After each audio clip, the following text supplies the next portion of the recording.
জেনা মহাপাপ। রাসূল সাল্লাল্লাহু আলাইহি সাল্লাম বলেন, অবিবাহিত ছেলে মেয়ে জেনা করলে 100 লাঠি পিটিয়ে এলাকা থেকে তাড়িয়ে দিতে হবে 1 বছরের জন্য। তিনি বলেন, বিবাহিত পুরুষ নারী জেনা করলে ইট ঢেল পাথর দিয়ে মেরে মেরে মেরে ফেলতে হবে, তার বেঁচে থাকার কোনো সুযোগ নেই। 3 শ্রেণীর মানুষকে হত্যা করতে হয়, 2 শ্রেণীর মানুষের বাঁচার পথ আছে। 3 শ্রেণীর মানুষকে হত্যা করতে হয়, 2 শ্রেণীর মানুষের বাঁচার পথ আছে। এক, কেউ যদি বলে আমি কোরআন মাজিদ মানি না, তাহলে তাকে সরকারিভাবে হত্যা করতে হবে। ফাঁসির মঞ্চে নিয়ে যাওয়া হয়েছে, ও এখন বলছে আমার ভুল হয়েছে, কোরআন আল্লাহর দেওয়া বিধান, তাহলে তাকে ফাঁস থেকে নামিয়ে নিতে হবে। হত্যার যোগ্য অপরাধ ছিল, স্বীকৃতির কারণে সে বেঁচে গেল। 2, আপনি আমাকে হত্যা করেছেন, আমার বাপ মা আপনাকে হত্যা করে নিবে, তার নাম কেসাস, তবু আপনার বাঁচার পথ আছে।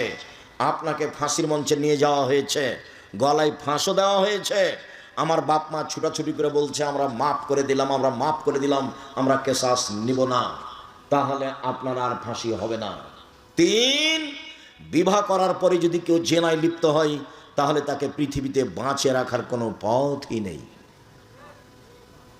কিয়ামত পর্যন্ত কোনো পথ বেরো হবে না, পুরুষ হোক আর নারী হোক। জেনা মহাপাপ, জেনা মহাপাপ, জেনা মহাপাপ। এর পরেও যদি তার বিচার না হয়, সে যদি রাতের অন্ধকারে দিনে কোনো জায়গায় নির্জনে বসে আল্লাহকে বলে আমি ভুল করেছি, আমি অপরাধী, আস্তাগফিরুল্লাহ ওয়া আতুবু ইলাইহি, আমি আল্লাহর কাছে ক্ষমা ভিক্ষা চাই, তার কাছে ফিরে যেতে চাই, আস্তাগফিরুল্লাহ আল্লাযী লা ইলাহা ইল্লা হুয়াল হাইয়ুল কাইয়ুম ওয়া আতুবু ইলাইহি রব্বিগফিরলি ওয়া তুব আলাইয়া ইন্নাকা আনতাত তাওয়াবুল গফুর আল্লাহুম্মা আনতা রাব্বি লা ইলাহা ইল্লা আনতা খালাকতানি ওয়া আনা আবদুকা ওয়া আলা আহদিকা ওয়া আদিকা মাসতাতাতু আউযু বিকা মিন শাররি মা সানাতু আবু লাকা বিনিমাতিকা আলাইয়া ওয়া বিযামবি ফাগফিরলি ফাইনাহু লা ইয়াগফিরু যুনুবা ইল্লা আনতা। আল্লাহ এই পাপ তার ক্ষমা করে দিবেন ইনশাআল্লাহ।